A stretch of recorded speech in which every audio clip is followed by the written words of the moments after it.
I'm John Burnham Schwartz, Literary Director of the Sun Valley Writers Conference, and this is Beyond the Page.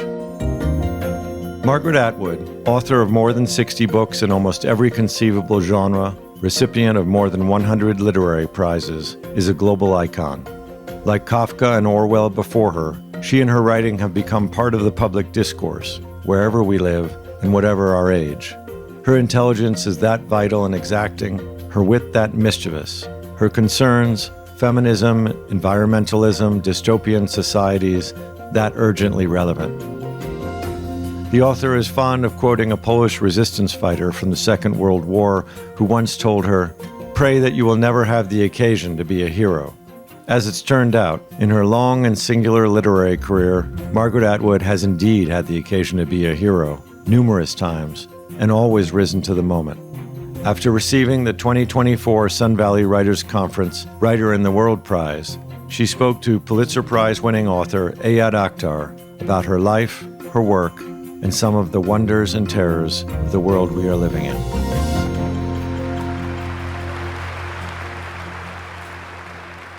In reading your work again these weeks and months, I've been struck by something. Stanislavski used to say about actors, some actors who, when they talk, you kind of can't really understand what they're saying. Their speech just conveys some forgettable bare minimum of intention and meaning. And other actors, especially the truly great actors, he suggests, convey profound meaning and commandeering vividness when they speak. And he accounts for this difference by saying that the great actors have more energy going into the language, more energy of intention. In reading you again, I was struck by the astonishing quotient of what felt like energy in your language. And I don't mean it in some showy literary way like Faulkner, say, but actually a directness, indelible, rich, profound, and difficult at times to pinpoint its real source. Am I wrong to feel that this quotient of energy, this vividness in your work is somehow connected to the question of your vitality? Wow. Where is this vitality? Yeah. I was wondering. Well, me too.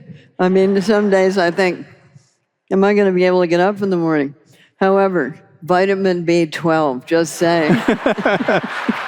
I just got my blood test back and my B12 is a little low. Well, you know, where you can buy some at the drugstore. Yes. Well, let's say good genes. I had very workaholic parents, and I also grew up at a time when you were supposed to be busy quite a lot. Like you were supposed to do chores, you were supposed to help out, you were supposed to have after-school jobs, none of which I minded because I liked my after-school jobs. Some of them were pretty strange. So I think it's partly a matter of genetics and partly a matter of culture. I mean, rather unattractive New England ancestors. How about that? They're always very busy. Are you aware of the unusual vividness and intensity of your vision? Let's see. You think it's unusual?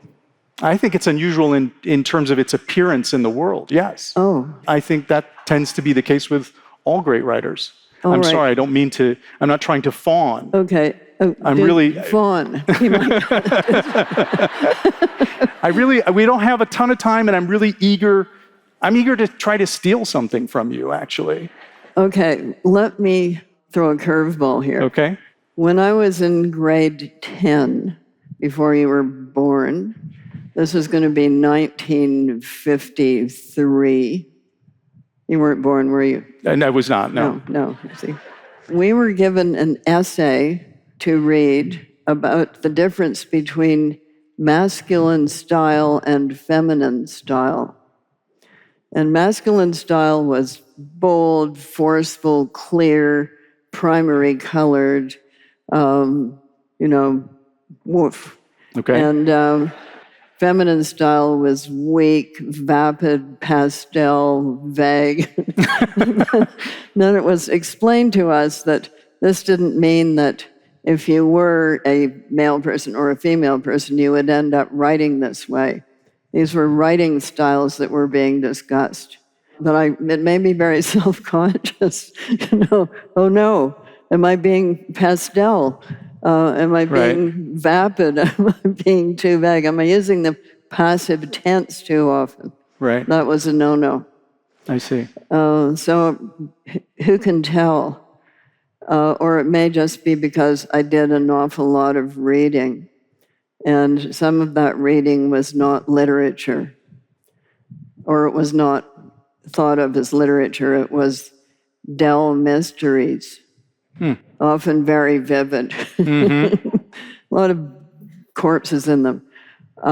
Sci-fi of all different kinds. Got it. And fantasy literature, particularly of the 19th century, which I ended up studying professionally. So I was very conscious of style. We used to have to identify periods by looking at extracts and saying, when was this written? And for an extra 5 points, who wrote it? So the other thing that can help you in this respect is writing parodies. Copying others. No, that's copying. Writing parodies is making fun of them in their own style. So one of the best examples is Max Beerbohm's takeoff of Henry James, which is called The Moat in the Middle Distance.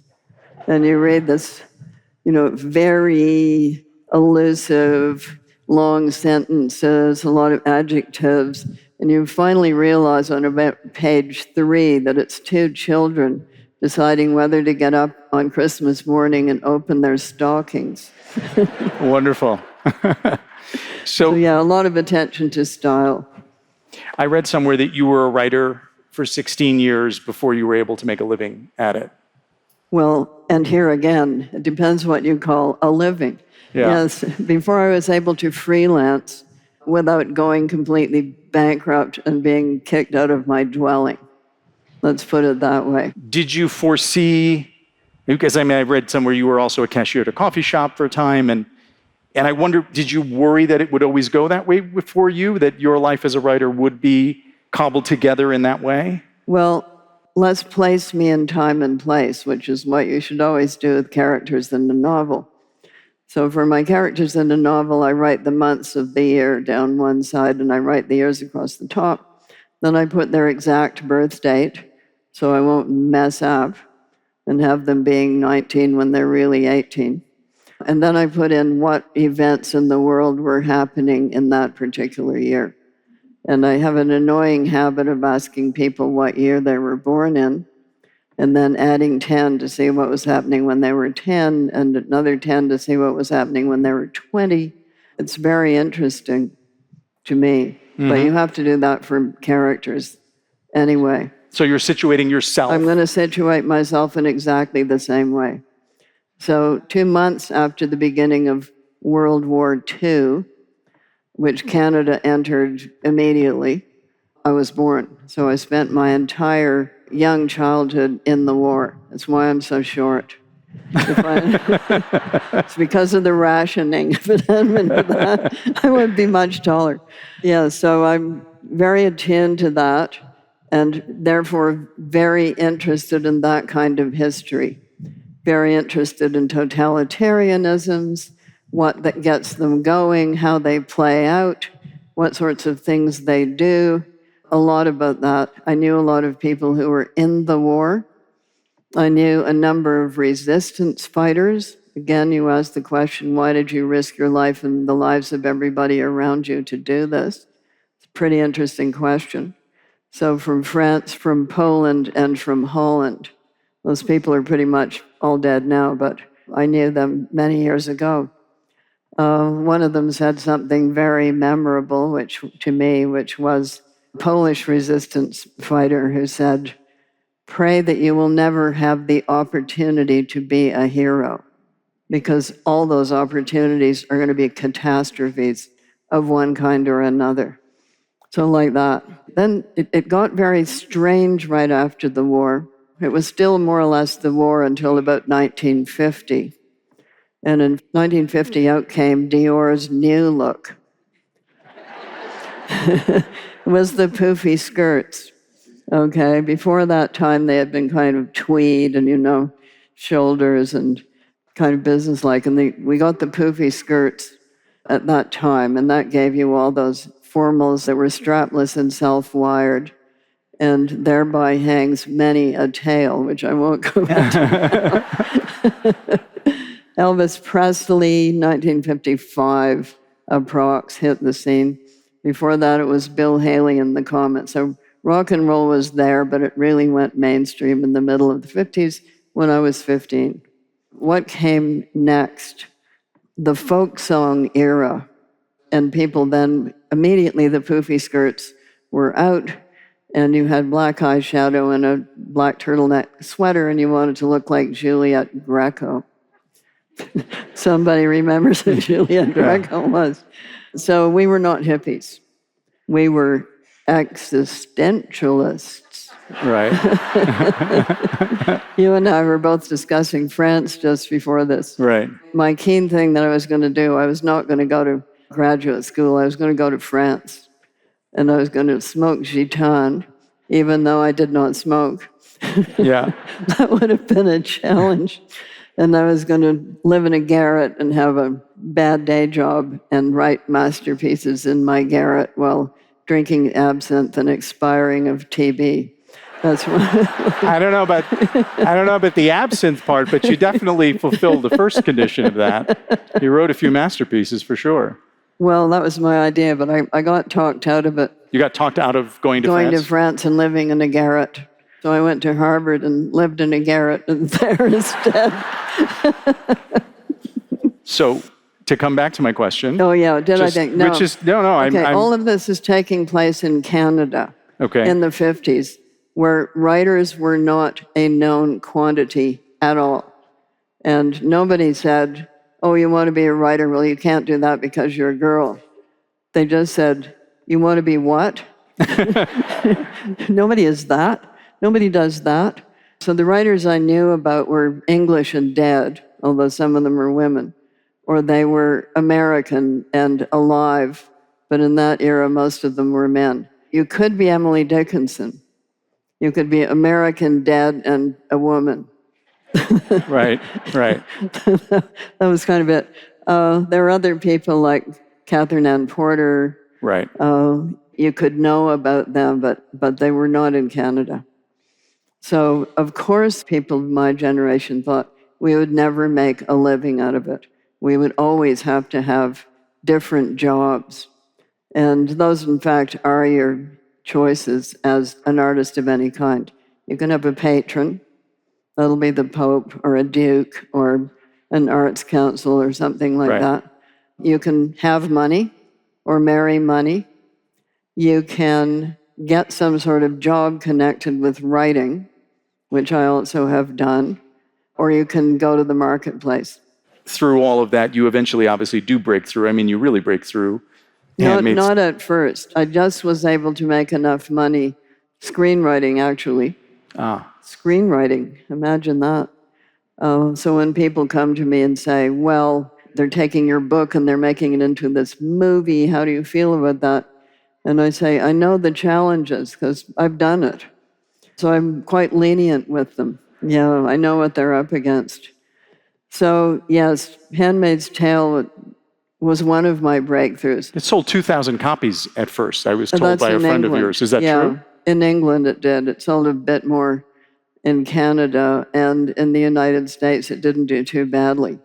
How did it catch on? I mean, what was the experience of having a front row seat to that journey? Okay, so in England it caught on because I was shortlisted for the Booker Prize at that time. And it had sold, 2,000-3,000 copies, and then it had stopped. And then that happened, and it started selling again and really has never stopped. So Canada, they weren't sure what to think about it because they're never quite sure what to think about me. Anyway, I'm kind of too unlike what you're supposed to be as a model Canadian. You've written about Canadian literature. You've said of Canadian literature that it is a literature of survival in opposition or in contradistinction to literature of America, or literature of England, which is a literature of empire. Could you say more about that? Okay, that was 1972. Probably about the last time you could do something like that, because there was only this much Canadian literature to be considered. I see. And now there's Got it. this much. And things have changed quite a bit, but not everything has changed. So Canada still isn't an empire. I don't know whether you have noticed that. You're an empire, but maybe Canada isn't. No. I don't like the term. I'm a democracy. Got it. Yes, I listen to my readers. So is there any resonance with that distinction anymore for you?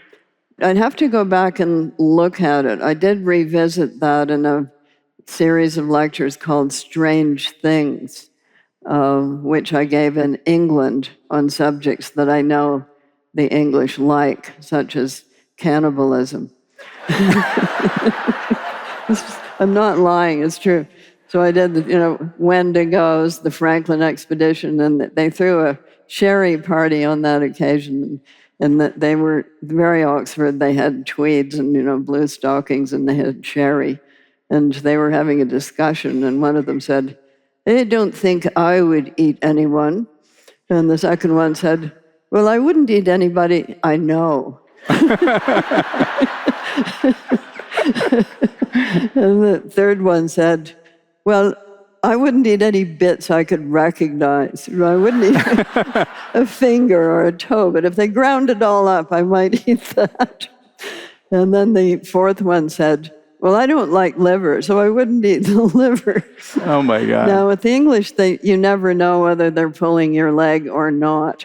They may have been performing for me, but it was pretty good. Poetry as pattern, novel as gossip. Did I say that? I think you did.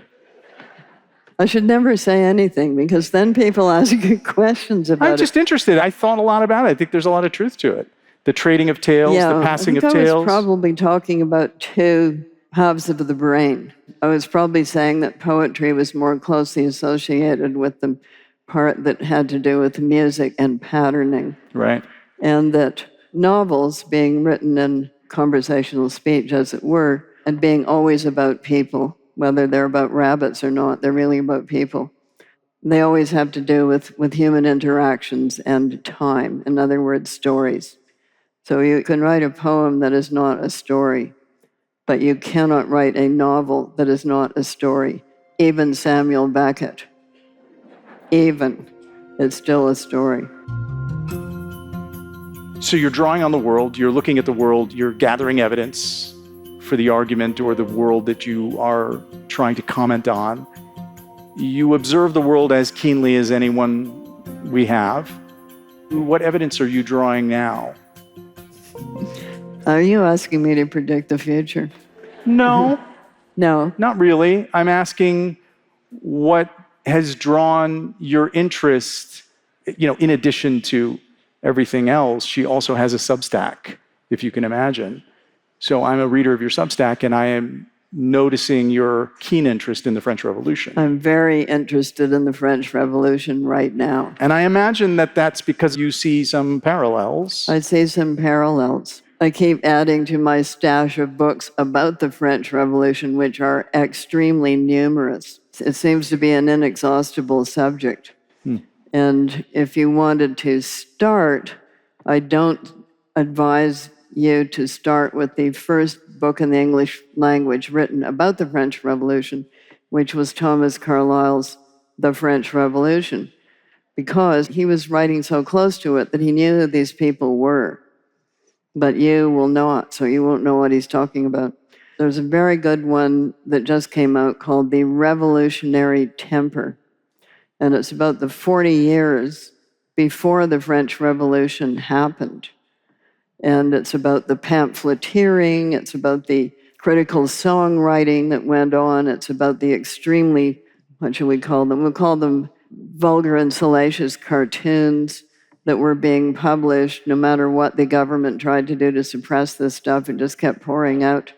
the essays that were written, the thinkers that were being listened to 40 years, and says the author, people were ready for the revolution. It wasn't a question of what, it was going to be a question of when. And they had a couple of dry runs at it, and then they had the real thing. Are we in a pre-revolutionary period? I would hesitate to be so definite. We're in a period of instability and a time in which people have lost sight of certainties. They don't know what to grasp. They don't know what sort of cataclysmic event may happen next.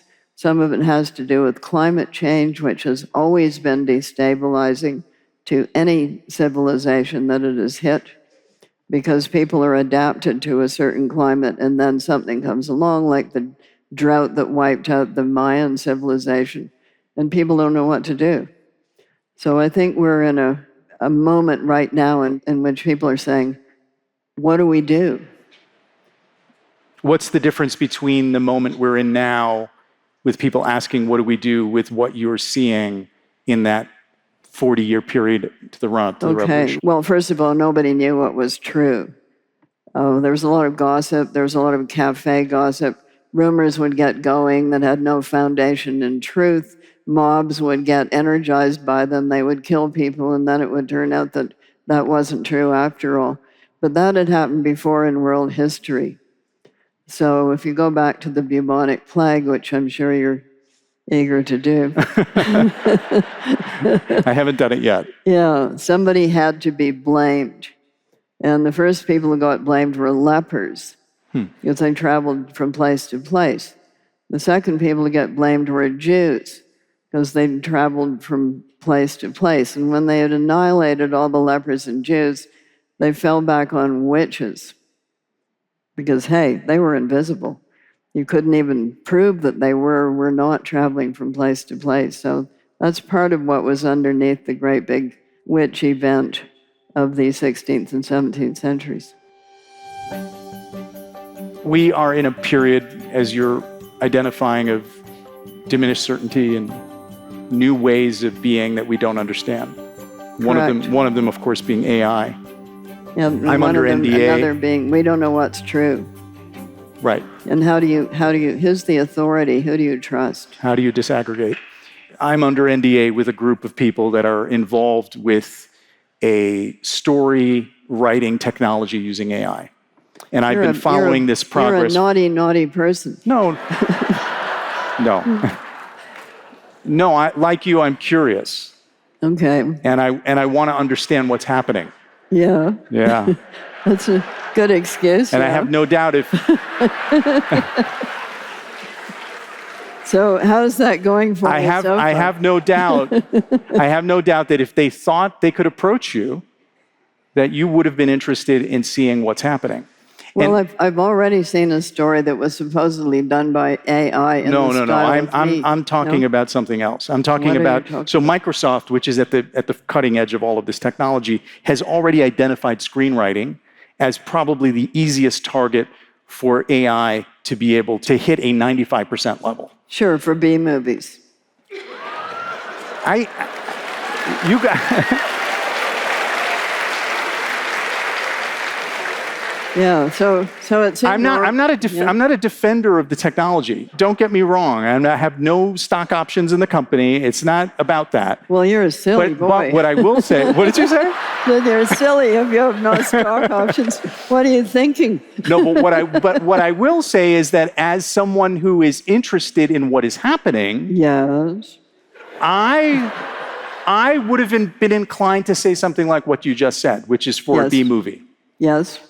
In honesty, that's not what's happening. What's happening is that it is astonishing what the technology is doing.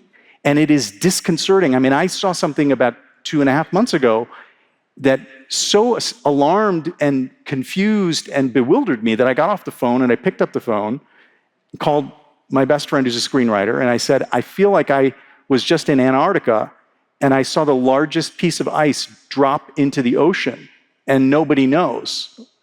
Movies aren't just made of screenplays, you realize that?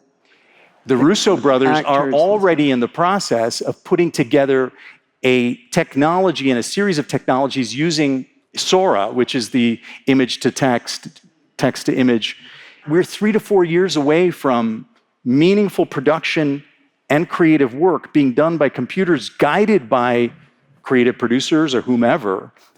Just to lay the groundwork for my question. Yes, okay. Right? So I'm not arguing for any of this. This is just what I've seen. Are you into the sex robots too?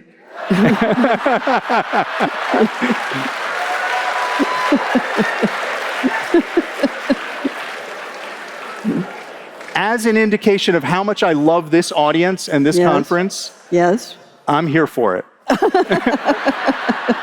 And I'm going to try to stick with it like a dog with a bone. You're doing very well. I'm doing my best. I really, rather than dismiss the technology, Margaret, I want you to engage in a thought experiment with me, please. In a world where the technology that is on the horizon is actually meaningfully able to provide creative work for 95% of what we engage with as creative work, what does that mean for the future of our imagination? I think it means getting stuck in a rut, because it is always, with programming these things, they're always programmed on what you already know. So, Again, in service to you, I'm going to continue, just push this one more beat. yeah, go. No, I'm going to push it one more go. beat.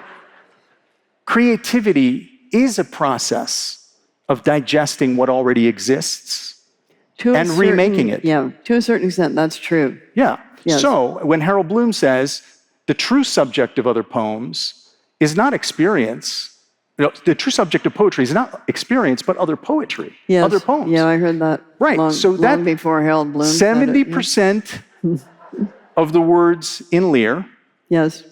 were taken from another play called King Lear, which Shakespeare had acted in when he was 20 years younger. It had been uploaded into his system. Yes. And then the words were reordered, if you will. Yes. So my point is not to argue for AI. I'm not making that argument. And I just want to understand, because it's coming. So It's coming. let us just think of it as another aspect of human creativity. I think so. And once it's here, you can make a president of your choice. A president of my choice? Yes. Or a president of your choice? No, of yours. Because you're the guy who knows about the AI. I don't actually. As long as they never appear in person. Yeah. You can have them on television. You can have them on your phone, and they will say whatever We you are like. already drifting into a reality where we're interacting with a level of virtuality which we would never have expected or thought could be possible. Of course. Right. And when you mentioned Aldous Huxley earlier, and you said we're pleasuring ourselves to death, Well, all of this is connected. He had this movie technique called the feelies. Remember that? No. Oh, well, you went to the movies and you were attached to a couple of electrodes and you felt the emotions that the characters and whales and things on the screen were feeling. You don't remember that? No, I don't. Oh, well. Oh, yes. If you read enough sci-fi, yes, there's a lot of brains in jars were a thing in the 50s. And there are a number of sci-fi stories in which the brain in the jar is given a virtual experience. It's a form of immortality. You just get yourself put in a jar and decide whether you want to live in cowboy world or whether you want to live in, the 19th century or whatever virtual reality you chose. But you don't have a body anymore. Is that where we're headed? Do you have a long view take for where we are now? Well, that would be a very complex answer because we would get into that forbidden subject. Politics? No. What? Climate change. Yeah, it drives politics. Yeah. Why is that a forbidden subject? It makes people very unhappy because they feel helpless. They feel they can't do anything about it. They feel it's out of their control. They can buy paper drinking straws or, something like that. But that in itself is not going to change the general direction of where things are going. And because I go to the Arctic a lot and have done over the last 24 years, you can see where the glaciers are receding. You can see where they have receded.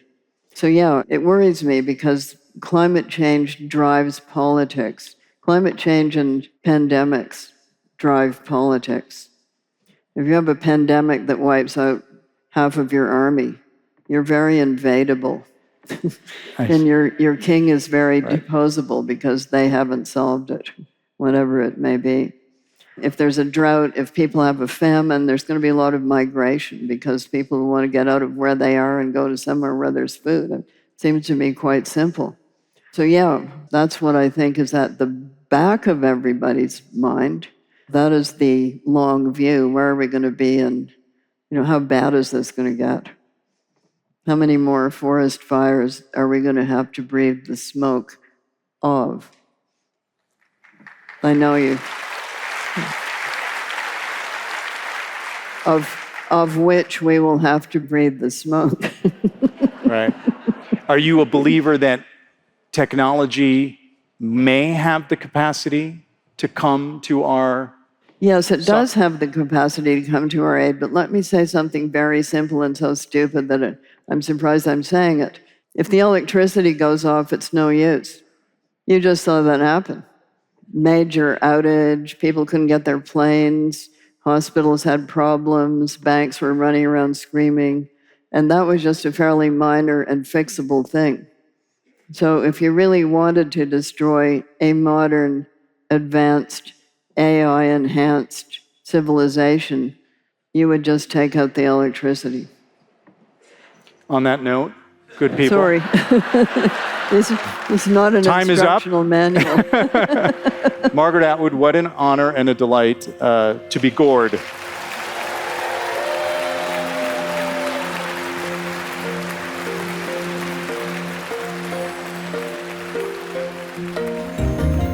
Thanks for listening to Beyond the Page. If you enjoyed this episode and you'd like to help support the podcast, please share it with others, post about it on social media, or leave a rating or review. A good one, we hope. To catch all the latest from the Sun Valley Writers Conference, be sure to subscribe wherever you listen to podcasts. And if you'd like to listen to this conversation in its entirety, or to any of our other talks, you can find them at svwc.com. I'm John Burnham Schwartz. Until next time.